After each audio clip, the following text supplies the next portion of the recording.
Yoga Kere, Inyarto Sesungo Atesot Atim Eunice Brenda, Nelo Munto Serere District, contestant number 7. Today we are going to talk about Teso culture.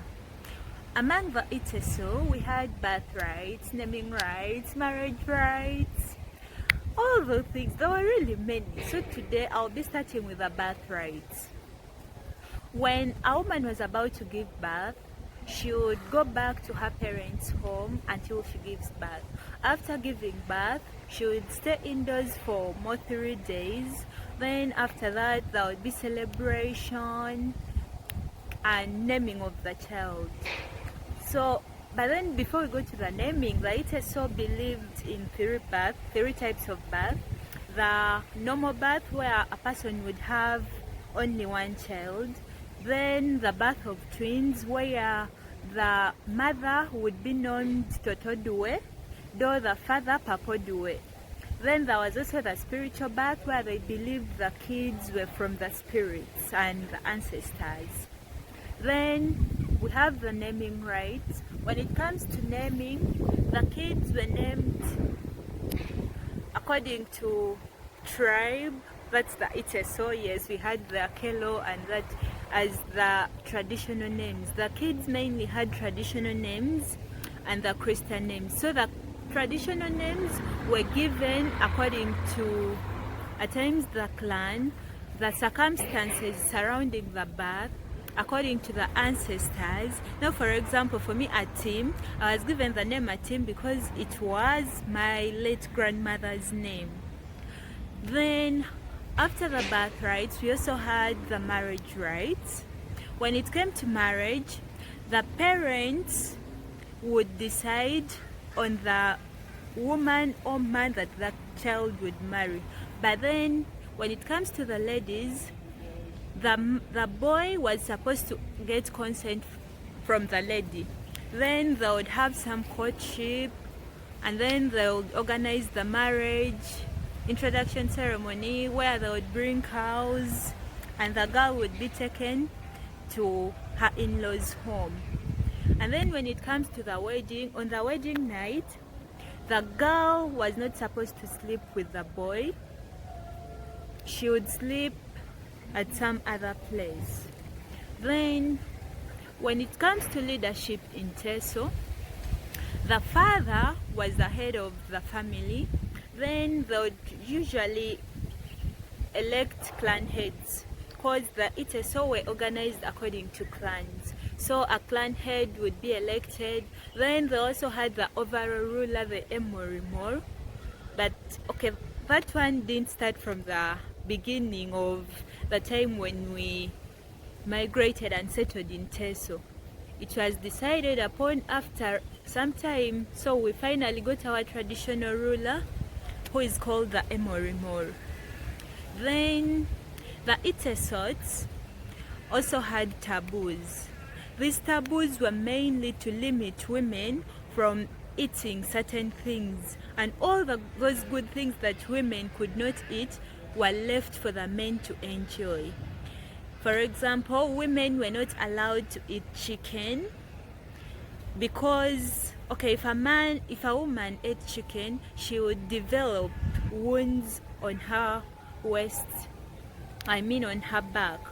Then kids were not allowed to eat gizzards. Gizzards were always for the big men. Then we also had milk. Even ladies were not supposed to take milk. All those things were for men. When it comes to eating, it was a taboo for a woman to sit at the table with men.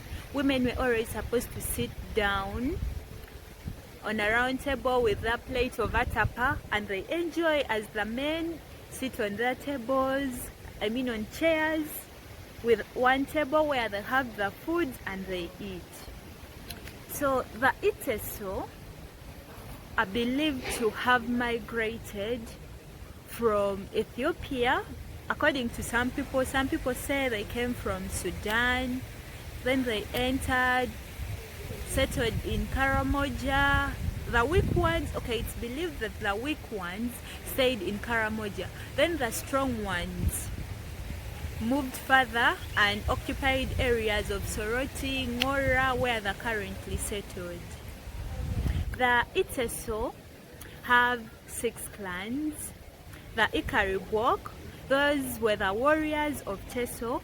They were the ones who protected Teso. They were the ones who would go to war during times of war. Then we have the Igoria. Those ones were named after a bird. They were good at making grass-thatched houses. Then we had the Ikatekok. That's where I belong. Those ones were good administrators.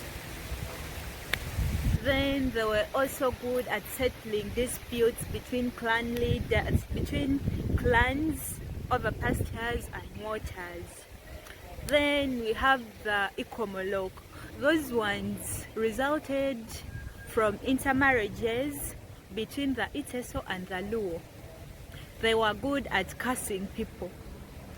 Then we also have the Irarak. Those ones were the gatherers. They were good at gathering fruits, and the women were good at fishing. So they would be the ones providing food. They would go to the bushes, gather fruits and bring to the people. Then how many have we had?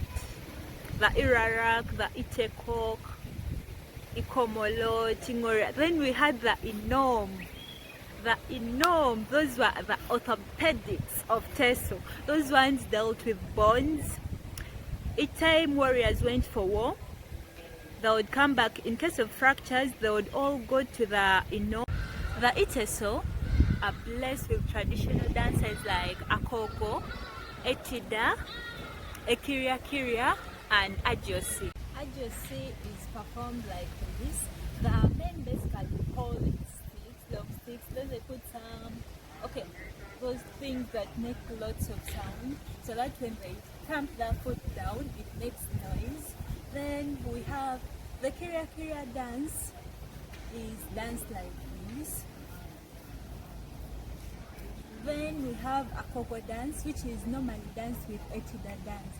Fakogo, you can actually, I think it's the most loved in Teso. Fakogo, you can do it even like this.